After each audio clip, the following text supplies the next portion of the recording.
में बस दुखांतिका मामले में बड़ा अपडेट। पुलिस ने बस चालक शौकत और बस मालिक तुराब अली को गिरफ्तार किया। बस में आग लगने के कारणों की गहराई से जांच जारी है। गिरफ्तारी के बाद पुलिस ने दोनों से पूछताछ शुरू की। हादसे के जिम्मेदारों पर कड़ी कार्रवाई के संकेत। पुलिस ने कहा कि किसी को भी बख्शा नहीं जाएगा। पूरे प्रकरण पर जिला प्रशासन की पैनी नजर है। हादसे के बाद बड़ी प्रशासनिक हलचल। जैसलमेर पुलिस की SIT टीम जांच में जुटी है। हादसे में अब तक 22 लोगों की मौत की पुष्टि हुई है।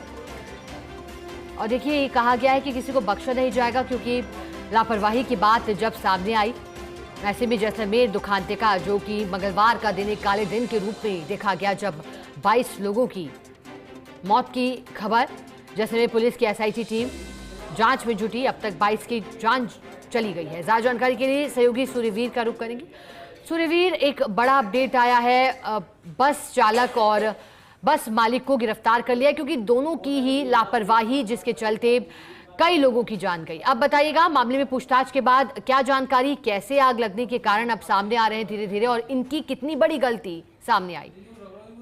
जी शिखा जी, जिस तरीके से जैसलमेर में हुए भीषण बस हादसे में मामले में पुलिस ने बड़ी कार्रवाई करते हुए बस ड्राइवर शौकत और बस मालिक है वो तुराब अली को है पूर्व में डिटेन किया था। अब पुलिस ने गिरफ्तार कर लिया है पूछताछ के बाद। और दोनों को जिस तरीके से पूछताछ में लेकर हिरासत में लिया गया था और पूछताछ के बाद दोनों की गिरफ्तारी की है। SP अभिषेक शिवहरे ने पुष्टि की है। लगातार जैसलमेर SP का कहना है कि इस हादसे को लेकर 2 अलग अलग शिकायतें हैं वो दर्ज की गई थी।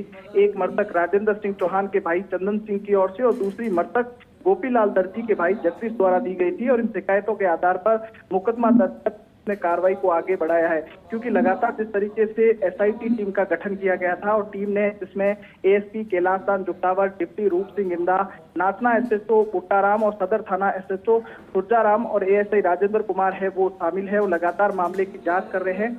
SIT हादसे के पीछे के कारणों, बस की तकनीकी खामियों, ट्रक की और ड्राइवर की लापरवाही और किसी तरह की जिस तरीके से क्रिमिनल कंटेंट की है वो जांच है वो कर रही है। और साथ ही दुर्घटना के समय की गति और स्थिति और सुरक्षा मानकों से जुड़ी बातों को भी है वो बारीकी से है वो परखा जा रहा है, क्योंकि लगातार जांच रिपोर्ट तैयार होने में अभी फिलहाल जिस तरीके से समय लगेगा, ऐसा पुलिस का कहना है। पॉइंट टू पॉइंट जिस तरीके से है वो जांच है वो की जाएगी। बस का जिस तरीके से निर्माण चित्तौड़गढ़ में हुआ था, इसलिए वहां से जानकारी है वो मंगवाई जा रही है। और इसके अलावा पीड़ितों के बयान और FSL रिपोर्ट और अन्य तकनीकी साक्ष्यों को है वो जोड़ा जा रहा है। पूरी रिपोर्ट अभी तैयार होगी। इस सभी पहलुओं की है वो जांच है वो की जाएगी। और पहलुओं के जांच के बाद तो SIT टीम की जो जांच है वो SP को है वो सपोर्ट करेगी और पूरे मामले का है वो खुलासा है वो करेगी, क्योंकि इनमें से 22 यात्रियों की मौत है वो तक हो चुकी है, जबकि 13 घायल जिनका जोधपुर में लगातार इलाज जारी है, वो जिंदगी और मौत की जंग है वो लड़ रहे हैं। फिलहाल किसी यात्री के लापता होने की सूचना है वो पुलिस को नहीं मिली है। वही जिस तरीके से पुलिस का कहना है कि 19 शवों में से 18 के DNA सैंपल है वो मिल चुके हैं, जबकि एक सैंपल की अभी तक है वो पुष्टि नहीं हो पाई है, क्योंकि लगातार जिस तरीके से है SIT बारीकी से जांच करी है। साथ ही साथ जो बसों के अंदर जो खामियां पाई गई है उन खामियों की भी है वो जांच है वो लगातार की जा रही है कि आखिर किस तरीके से है वो जैसलमेर जिले में जो बसें सहित पूरे राजस्थान में है वो चल रही है। क्योंकि जैसलमेर में जिस स्लीपर बस में 21 लोग जलकर मर गए थे, उसमें से मनमाने ढंग से बदलाव है वो करवाए गए थे। चौंकाने वाली बात यह है कि तब तक कार्यवाहक DTO जो लगाए गए थे चित्तौड़गढ़ में, सुरेंद्र सिंह गहलोत ने है वो मॉडिफाइड बस का